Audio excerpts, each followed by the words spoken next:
আসন বেগম জিয়া ছেড়ে দিবে আমিনা আহমদ চৌধুরীরে? কেন কেন ছেড়ে দিবে? কেন? আপনি তো বললেন বেগম জিয়া 1 কোটি টাকা নিয়ে আমিনা আহমদ চৌধুরীর কাছে নমিনেশন বিক্রি করছে। বলে আপনার মনে হয় কিনা? আমি কোনো 100 বার অ্যাবসলিউটলি মিথ্যা বলছেন। আপনি কিছুই জানেন না আমিনা আহমদ চৌধুরীর পরিবার সম্বন্ধে। আফসার সাহেব যে বললো আমিন আহমদ চৌধুরী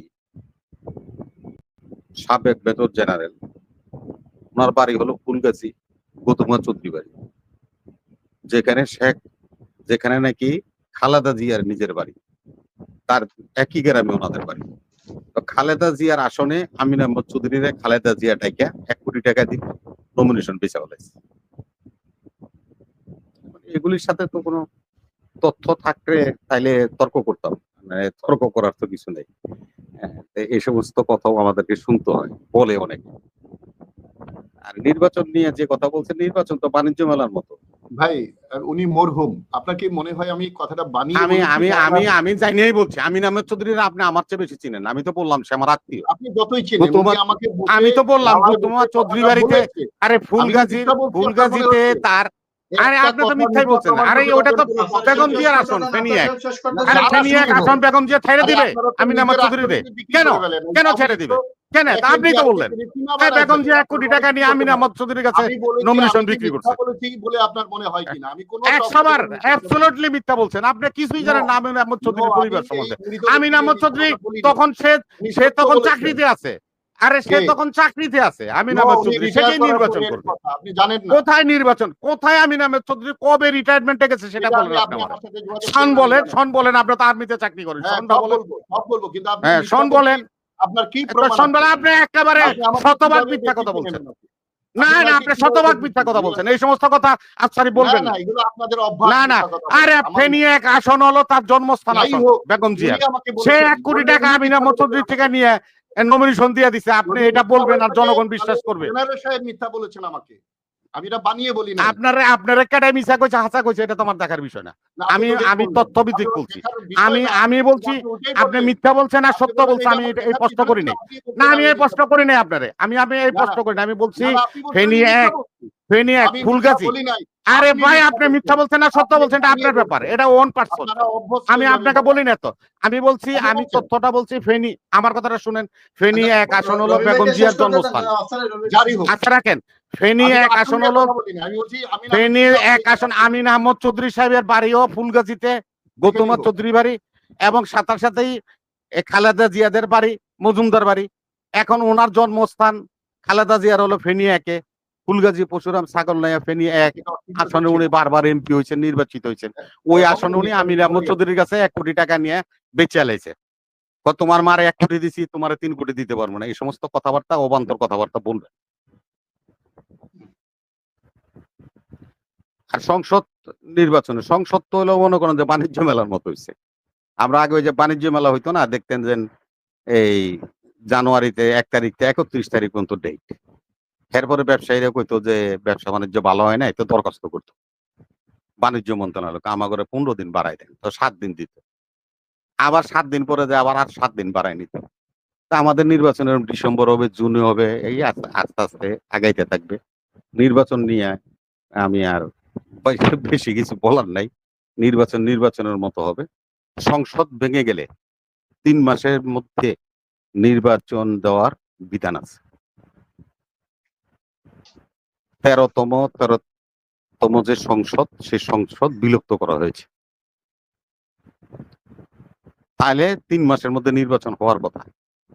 বাংলাদেশে এখন স্বাভাবিক পরিস্থিতি না থাকার কারণে একটা অন্তর্বর্তী সরকার আছেন বিদায়, ইন্টিরিয়াম গভর্নমেন্ট, সেহেতু আইন শৃঙ্খলা পরিস্থিতি, সংস্কার এবং সর্বোপরি সবকিছু মেনটেন করে নির্বাচন দিতে সময় ক্ষেপণ হচ্ছে। সময় লাগতেই পারে, আমরা এই সময় দিতে প্রস্তুত এবং দেওয়া উচিত। তা না হলে আইন শৃঙ্খলা পরিস্থিতি সঠিক না থাকলে একজন প্রার্থী ভোট চাইবে, ভোটের বাক্স চিন্তা করে একজনে নিয়ে যাবে, একজন ভোট চাইতে পারবে না, মারবে। সেই তো তাহলে তো ফেয়ার নির্বাচন হবে না। যে কথাটার জন্য আজকে 4টা নির্বাচন এইভাবে গায়ের জোরে হয়েছে, সেটার বিরুদ্ধে তো এই আন্দোলন হয়েছে, সংগ্রাম হয়েছে, রক্ত দিচ্ছে মানুষ। সেহেতু আমরা চাই ফেয়ার নির্বাচন করার জন্য এটা করা হয়েছে। আমাদের একজন দর্শক প্রশ্ন করেছেন নির্বাচন কমিশন নিয়ে, এই প্রশ্নটা আমাদের এখানে আসা উচিত।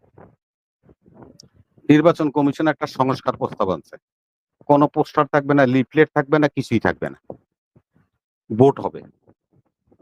তা আমিনা আহমদ চৌধুরী যে ভোটে খারাইলো গাজীপুরে, ওনার যদি পোস্টার না থাকে, ওনার যদি লিফলেট না থাকে, তো মানুষে কারে দেখে, কার ছবি দেখে কারে ভোট দিব? ও যে মার্কায় ভোট দিব, তো ভালো মার্কায় ভোট দেবে এবং নির্বাচনের ব্যয় কমে গেল, প্রার্থীর সংখ্যা বাড়বে। আমি ধন্যবাদ জানি, এবার নির্বাচনে এগিয়ে গেলে খুব ভালো। এখন যে নির্বাচন কমিশন যে কথাটা বলছে, যেখানে শেখ হাসিনার মন্ত্রী পরিষদ সচিব দীর্ঘ ৩ বছর ছিল, তারপরে যখন উনি রিটায়ারমেন্টে চলে গেছেন, ২ বার উনি এক্সটেনশন পাইছেন। রিটায়ারমেন্টে যাওয়ার পরে মুখ্য সচিব ছিল প্রায় ২ বছর। সেই আলী ইমাম মজুমদারকে আমাদের বর্তমান মাননীয় প্রধান উপদেষ্টা ওনার উপদেষ্টা পরিষদের সদস্য রাখছেন। আমরা জানি সারা বাংলাদেশের নির্বাচনের যে মেকানিজম হাসিনা করেছে, সেটা একজন লোক দিয়ে সম্ভব ছিল। তার নাম হলো এইচ.টি. ইমাম। উনি স্বাধীনতার প্রথম সচিব ছিলেন এবং শেখ মুজিবুর রহমানও রাজনৈতিক সচিব, উনি ছিলেন মন্ত্রী পরিষদ সচিব ছিলেন। সেই খন্দকার মুস্তাকের ওত পড়াইছে, সিরিমনিটা সেই অ্যাড্রেসিং করছে। এইচ.টি. ইমাম সাহেবের মাধ্যমে সকল জেলা প্রশাসক, সকল রিটার্নিং কর্মকর্তাকে তারা কন্ট্রোল করত, কারণ সে তার হাতে দেওয়া এই সমস্ত বিসিএস ক্যাডাররা চাকরি করছে, সেহেতু সে এই ক্যাডারের একজন মানে ঠাকুর বলা যায়। মানে প্রথম মন্ত্রী পরিষদ সচিব তো ঠাকুরই, গুরু, তার কথা মানতেন। তা আলী ইমাম মজুমদারের কথা এখনকার ডিসিরা টিউনোরা মানবে, তাহলে নির্বাচন খুব সুষ্ঠু হবে। আমরা হলো শুধু নিজেদের মধ্যে ঝগড়া করি আর সম্পর্করা অবনতি করি।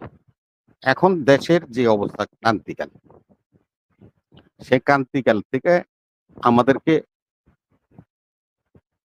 ওভারকাম করতে হলে সকলকে সহনশীল হতে হবে, সকলকে আমাদের সব বিষয়ে কথাবার্তা বলতে অত্যন্ত সংবেদনশীল হওয়া উচিত।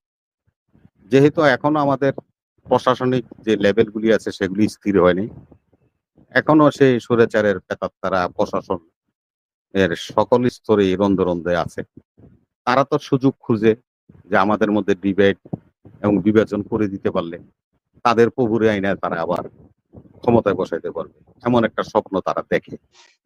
সেই জিনিসটা থেকে আমাদেরকে অন্তত পক্ষে সুযোগ দেওয়া যাবে না। সেই সুযোগ না দিয়ে আমাদের আগামী নির্বাচনটা যেন সুষ্ঠুভাবে হয় সেই চিন্তা করবে। কেন নির্বাচন হবে? নির্বাচন হবে জনাব ইউনূস সাহেবের জন্য। অনেকে তো অনেক কথা বলে, নির্বাচন হবে ইউনূস সাহেবের জন্য। ইউনূস সাহেব যেখানে বসে আছেন সেখান থেকে বের হতে হলে একটা নির্বাচন ছাড়া কোনো বিকল্প নাই।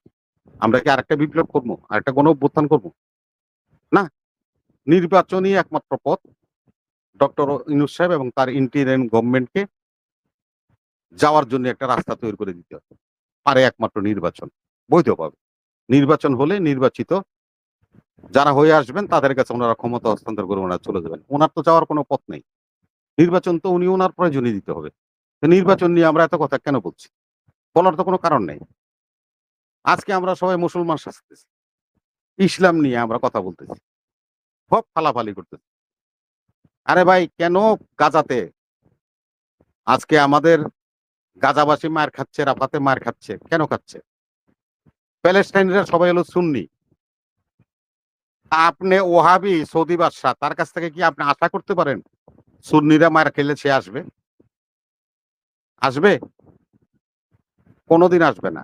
কুয়েত কাতারের সরকাররা হলো ওহাবি, তারা কোনোদিনও সুন্নিদের পাশে এসে দাঁড়াবে না। এরদোগানের কথা বলেন, সে কি ওসমানিয়া বংশধরদের প্রেতাত্মা, তিনি আবার কোরআনের হাফেজ। ওনার সামনে উনি এখন সিরিয়ার বর্ডার বসে আছেন, সিরিয়ার ভিতরে এই ইসরায়েলের বর্ডারের কাছে তার সোলজার আছে।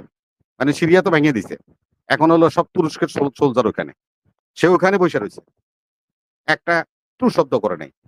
গাজাতে টনকে টন বোম ফেলানো হচ্ছে, কোনো প্রতিবাদ করে নেই। কারণ ওই সুন্নিরা মরলে ওয়াহাবিদের কি, সিয়াদের কি? এই ধরনের একটা চিন্তা ভাবনা থেকে মুসলমানরা আজ পৃথিবী থেকে নিচ্ছিন্ন হয়ে যাবে, ধ্বংস হয়ে যাইতেছে। আমাদেরকে ওহাবিরা জ্ঞান দেয়, তারা ধর্মকর্ম শিখায়, যারা নাকি নবীরই মানে না। তাদের কাছ থেকে যদি ক্ষমতা যায় বা ক্ষমতা থাকে, আমি তো অনেক সময় চিন্তা করি যে পাকিস্তান স্বাধীন হলো ৭৯ বছর, কিসের? ধর্মভিত্তিক রাজনৈতিক দল হিসাবে। পাকিস্তান হলো মুসলমানদের, হিন্দুস্তান হলো ভারতের।